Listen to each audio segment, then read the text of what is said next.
Because you see, grief is just as much about the future that was stolen as it is about the past. Whether you've lost a loved one, you've lost abilities that you took for granted, or you're grappling with an illness, you're going through a divorce, had a career end suddenly, or you're journeying through a shift in identity, there's a somewhat indescribable pain in realizing that the life you'd planned for is not going to happen. And I don't mean indescribable in the intensity, although it can be, pretty indescribable that way sometimes too, but indescribable because it's not just sad, it's completely disorienting.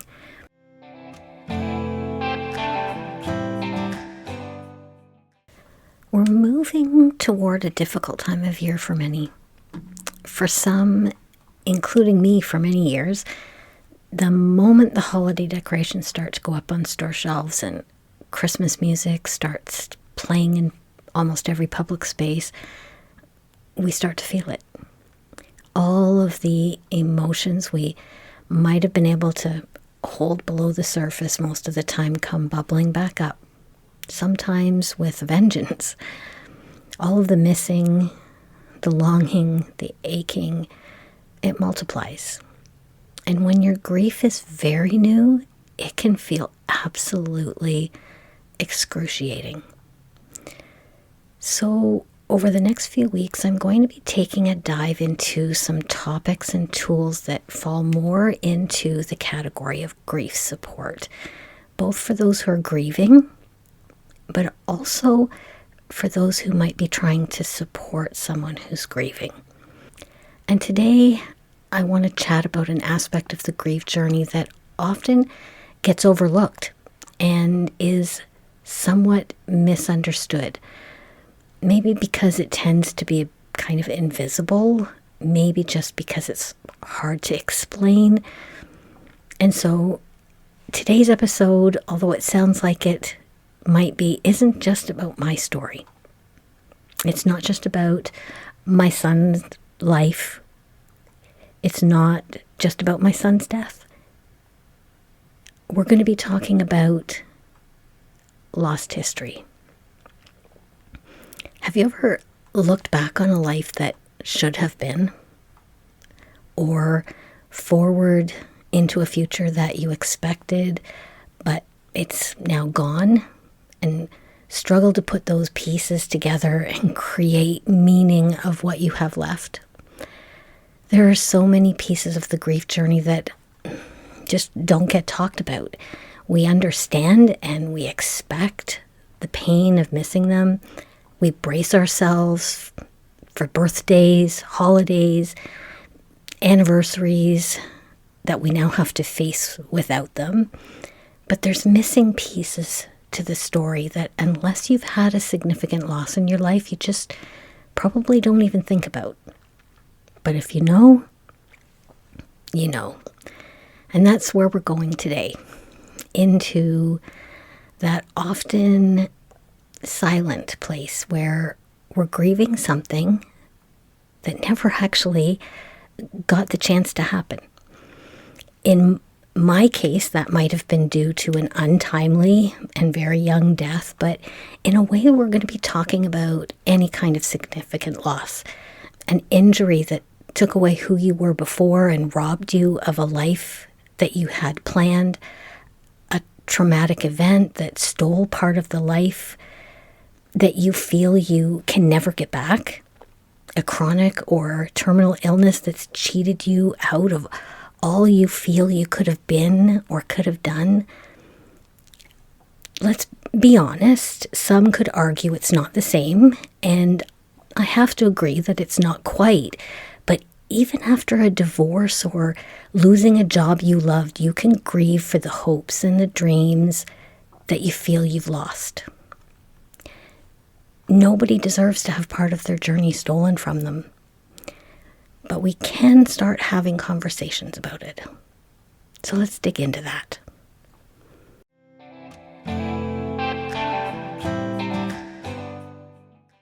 You know how life throws us curveballs? Nobody gets through this journey of life without a few storms. Welcome to Transformative Journeys. I'm your host, Johanna LaRue. Each week, I'll share my thoughts and insights and dig into strategies that can empower you to rediscover yourself, learn about transforming pain into power, building confidence to navigate life's challenges, and cultivating a life of meaning and joy. Join me on this journey of exploration and transformation.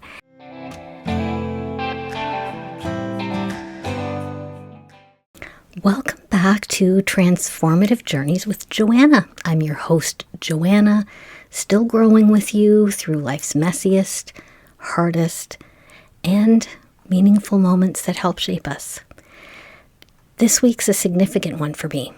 So, in a way, I'm taking you into some personal space with me for some quiet introspection and some reflections on something that's not always easy to talk about.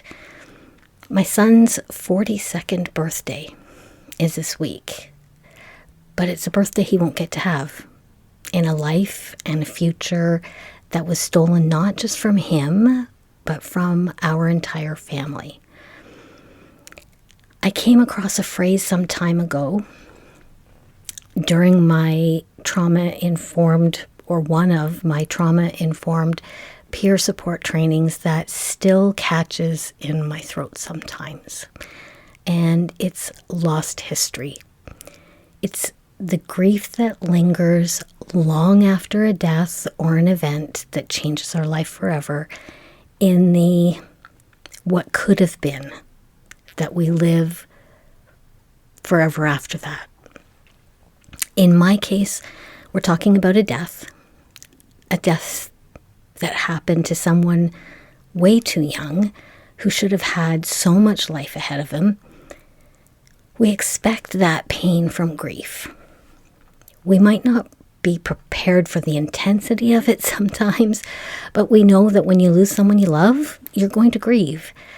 We prepare ourselves for the impact or waves of grief that are going to come, we know, around their birthdays, during holidays, around the anniversary of their death.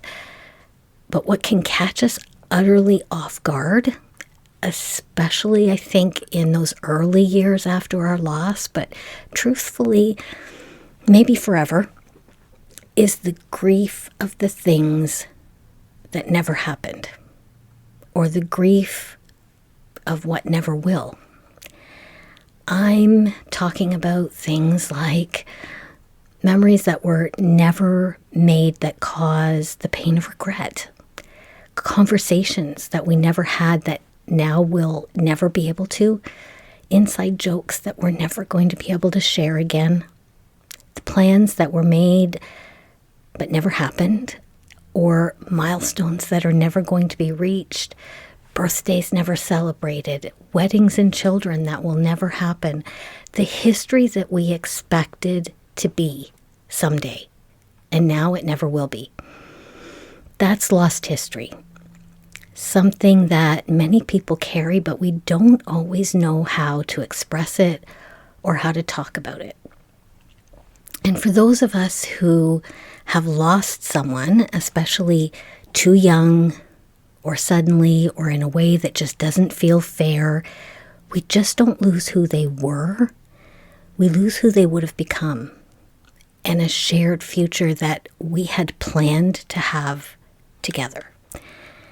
And I strongly suspect that something very similar happens when you've lost a life you expected to have due to a life-altering injury, a chronic or terminal illness, or a traumatic life event, or even an unexpected divorce. The truth is that as humans, we're not really that great at grieving. We're barely equipped to deal with the grief of the loss itself, let alone grieving what we didn't and won't get as a result of it. In grief and trauma therapy, there's another phrase that's often used. It's called, the phrase is loss of the assumptive world.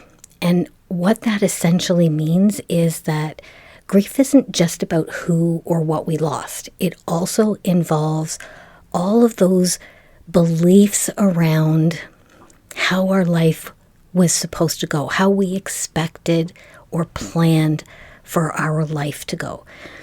For me, after I lost my son as a result of a workplace injury almost 20 years ago, I didn't just lose him. I lost all the future memories that I had built in my imagination. Standing proudly in the audience watching him graduate military boot camp and then the aviation technician program that he had applied for. His wedding someday. The incredible uncle he was going to be. Holding the children I know he someday wanted to have. The phone calls and the long, deep conversations that we're never going to have again. When I run into his friends and I try to envision him with graying hair and wrinkles, it took me a long time to figure out what all of those feelings were, to name them, and then to learn how to talk about it out loud.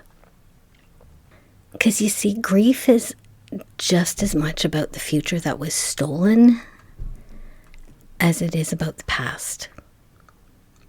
Whether you've lost a loved one, you've lost abilities that you took for granted, or you're grappling with an illness, you're going through a divorce, had a career end suddenly, or you're journeying through a shift in identity, there's a somewhat indescribable pain in realizing that the life you'd planned for is not going to happen. And I don't mean indescribable in the intensity, although it can be, pretty indescribable that way sometimes too, but indescribable because it's not just sad, it's completely disorienting.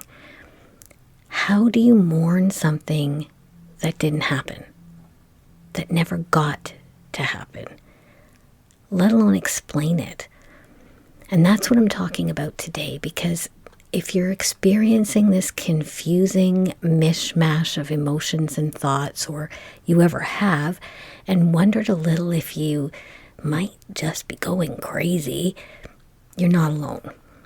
And hey, I get that the use of the word crazy isn't really acceptable anymore. It's highly frowned on in psychology and mental health circles because of the derogatory associations and stigma attached to it. But when you're talking in grief circles, it has a whole different meaning.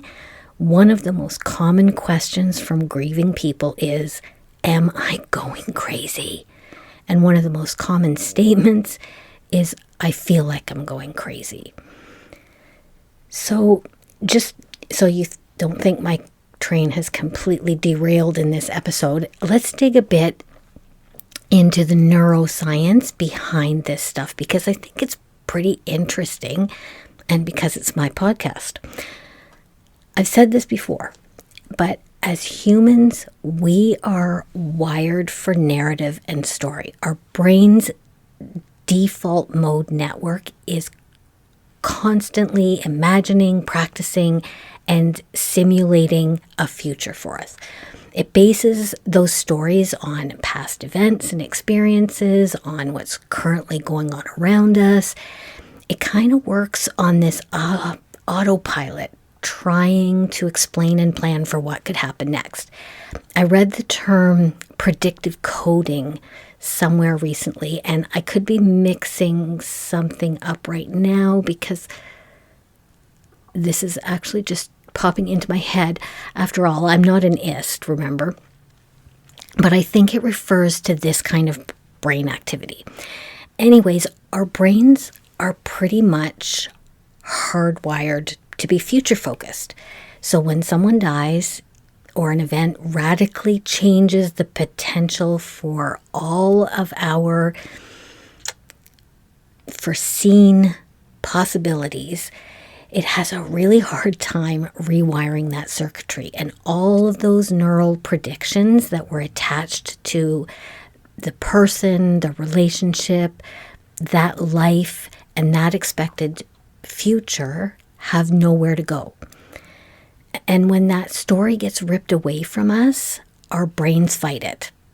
So those expectations keep surfacing, and the disconnect between those expectations and the reality of our situation is incredibly disorienting and very painful.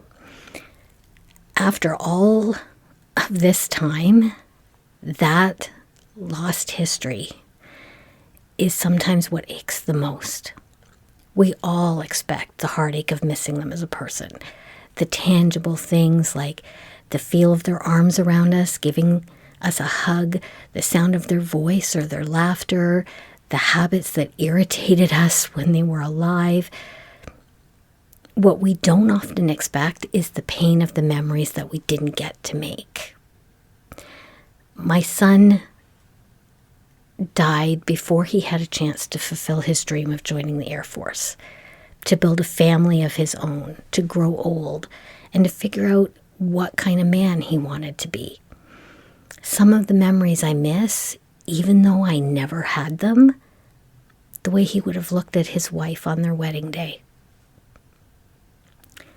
the voice he would have used to soothe his child, the way he would have made peace with the career he chose versus the kindness and compassion he exhibited in everyday life from a very young age. That kind of grief can feel like it's invisible to others. They expect you to grieve on their birthday or the anniversary of their death, but how do you explain mourning something that never happened?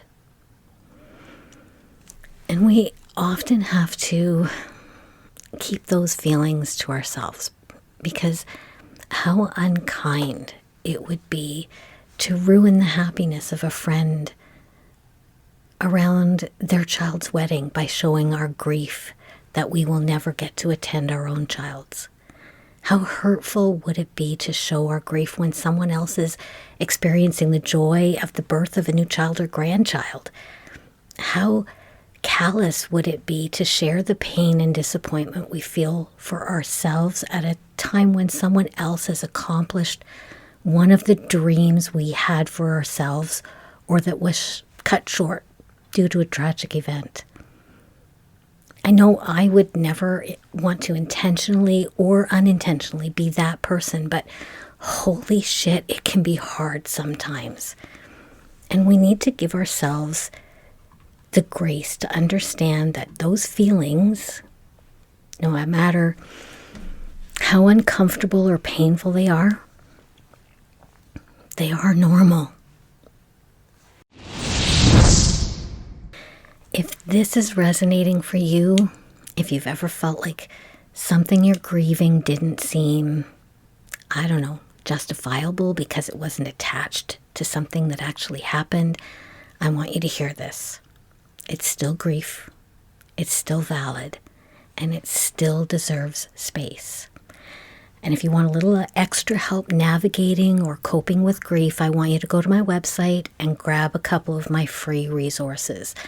My Insights for Navigating Grief contains gentle insights and tips, and my Essential Grief Toolkit provides some actionable things that you can do to help you cope and feel a little less overwhelmed.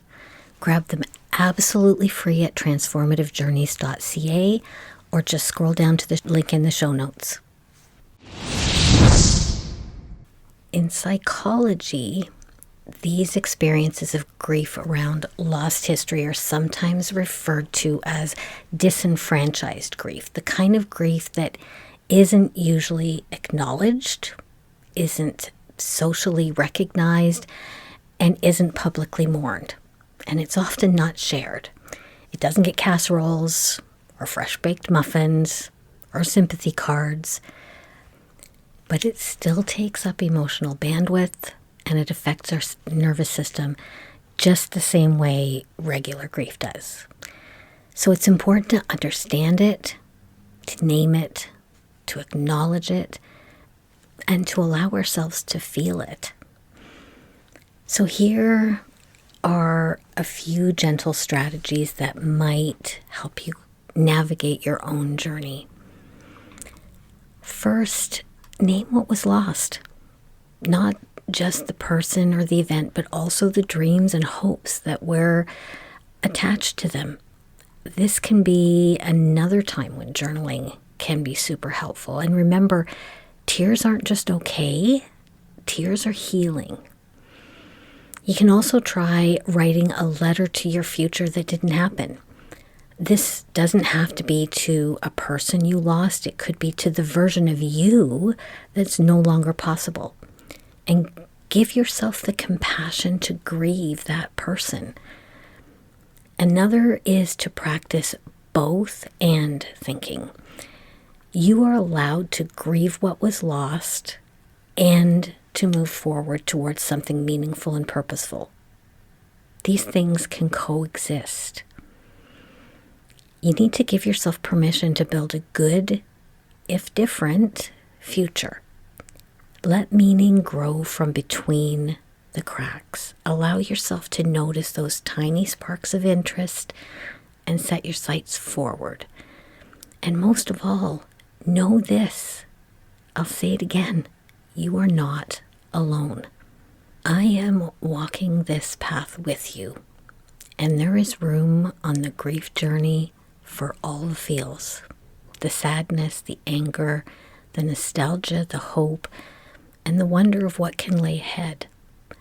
The truth is that even now, almost 2 decades later, future grief still finds me. It found me last week when my friend was showing me her son's wedding photos. It shows up in conversations where I imagine what he would have said or thought about something. It pops out in the way my other kids' lives are unfolding as I watch my grandchildren grow.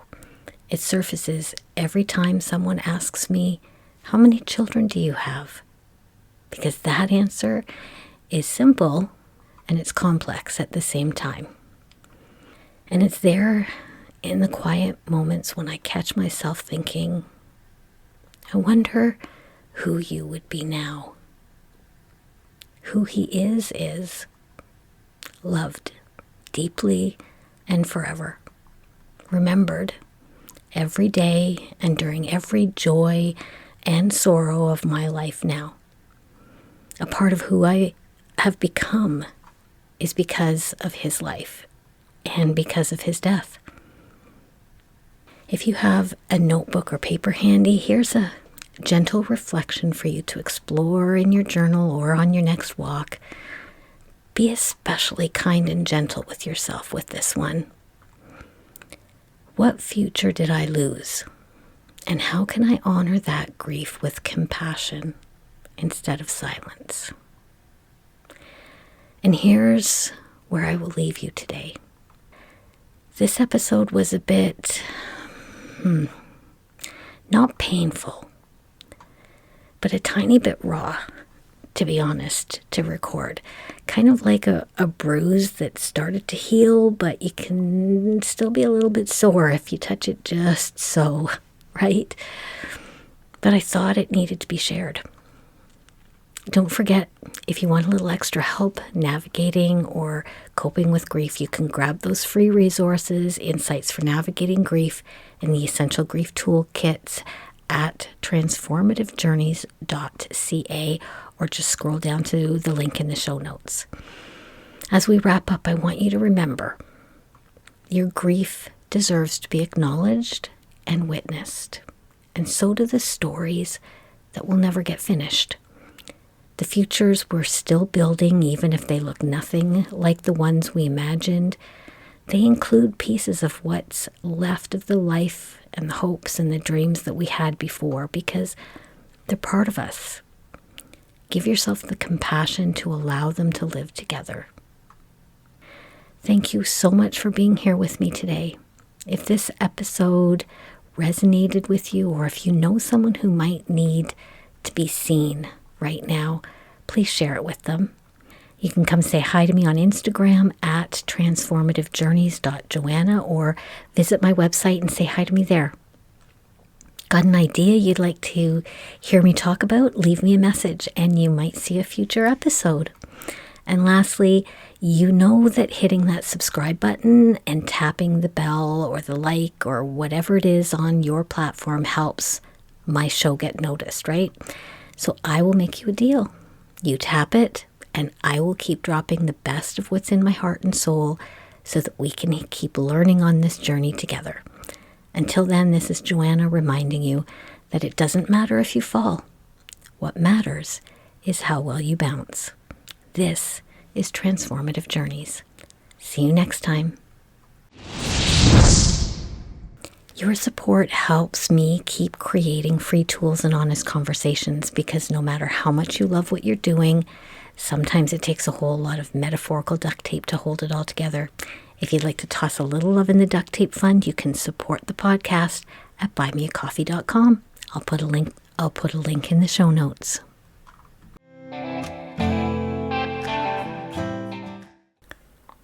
Just wanted to throw in a disclaimer. This podcast is for entertainment and informational purposes only and should not replace the advice of a medical or mental health expert.